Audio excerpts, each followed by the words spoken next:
Good morning, everybody. Okay, so last night we discussed the death certificate and how there's some really weird shit going on with that, and I wanted to get a little more in depth with that. And I will put a link to all this stuff in the description. If I forget to sometimes, I'm sorry. Just leave a comment. Hey Casey, where the fuck is the link? And I'll go, oh yeah, I forgot to put that. Um, but if you look on the death certificate, there's something really interesting here. Actual or estimated date of death unknown. And I'm sorry, can't see shit. What the fuck is up with the physician's license number? Is he like immortal? How do you have a physician license number of 8?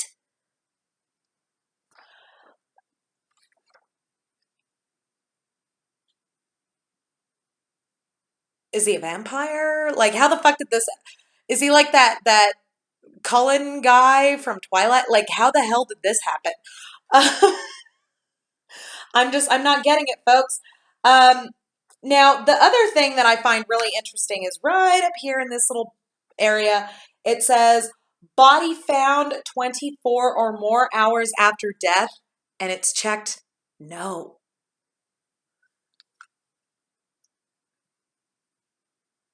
Why would it be checked no? You don't know when the hell she died. I mean, at the very least, that paralyzed my brain, folks. Not even understanding this. Now, I wanted to give a real quick, sort of talk on how they determine time of death. This is a big deal in a homicide case, folks, and especially in a case like Teresa Halback's, because they're stating that she died on October 31st, which, barring the ability to state an actual hour of death, being able to state a date of death is really, really important. And the prosecution and everybody keeps saying, she died on Halloween, she died on Halloween, she died on Halloween. You don't know that. You don't know that. And the way that I know you don't know that is because there's no soft tissue on the corpse to be able to determine that. That's how they establish time of death, folks. That's how they establish a TOD when it is an unattended death, is there has to be soft tissue on the body. You can't get a time or date of death from bones, burnt bones no less. I mean, bones, you could get it in the ballpark depending on the situation, but burnt bones, there's no fucking way you're ever going to be able to tell that. Now, I wanted to give you guys sort of a real quick list off on how they determine time of death, and I actually found this really great site. I'm going to go ahead and put the link to this particular page in the description so y'all can check it out and see what I'm saying here. But there's many different ways to determine time of death. Generally, they're going to look first at, obviously, the police officers are going to look at the color of the body. If the corpse's eyes are open, they're going to, check the color of the eyes.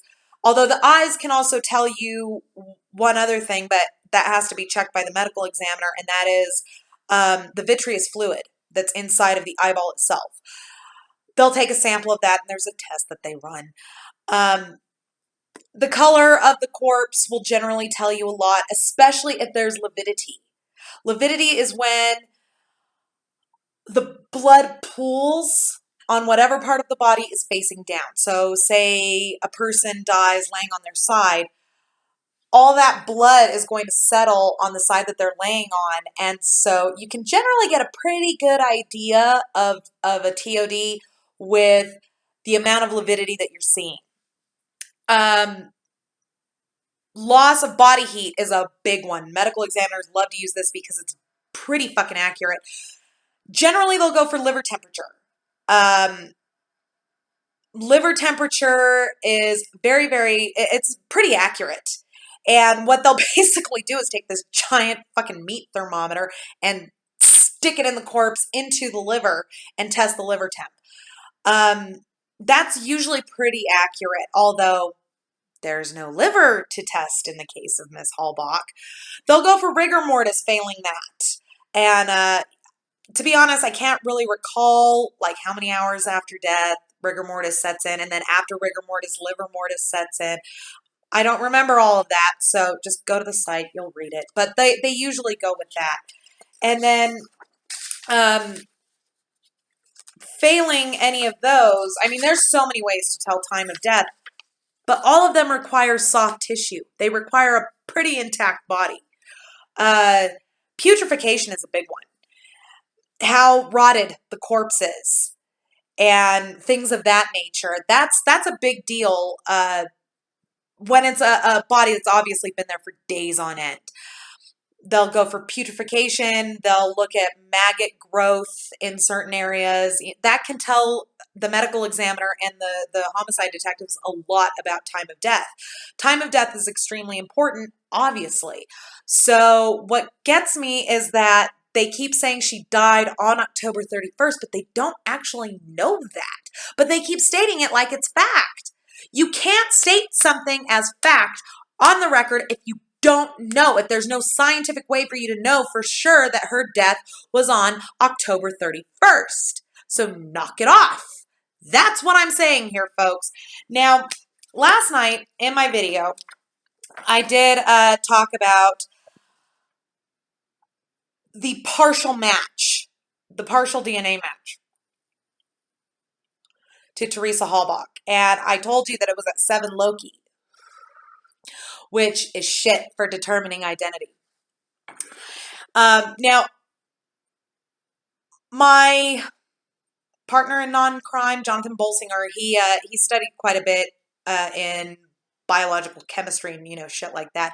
He pointed out to me that with 7 Loki, it's pretty much impossible to determine that those are Teresa Halback's remains. But I like to have more than one credible source, and I like to have something that my folks can check out with a link. So I'll include the link. This is actually from the FBI CODIS website. I don't know if you can see that. Let's see. I've got it here. For forensic STR DNA analysis, the DNA profile consists of 1 or 2 alleles at the 13 CODIS core loci. 13 are required. They identified Teresa Halback with only 7? The bare minimum that the FBI allows is 13. And they called a partial match at 7? How do they figure, folks? And not only that, but teeth. Depending on the degeneration of the tooth that was found, they could have pulled genetic material from there to test. So why didn't they? I mean, I could have read that they did in the DNA report, but I don't recall them testing the tooth for DNA. But at 7 Loki, that's not a partial match. It's stretching it. It's stretching it really, really far, folks. It just doesn't make any sense. It really does not make any sense to me. So I'm not understanding how Sherry Culhane could say that it's Teresa Halback at 7 Loki. It doesn't make any sense here, folks. I could be wrong. If you guys have seen something else in the transcripts, feel free to let me know. I'm just saying it's a little suspicious, okay? Anyways, I have got some more research that I've got to do. I'm going to go ahead and leave the links to the 3 documents that I've cited in this video down below. Don't forget to sign the petition. I will leave the link for that down in the description below as well. Sign, share, share, share. Let's get a federal investigation opened up into this shit. Thank you all very much for watching, and we will see you next video.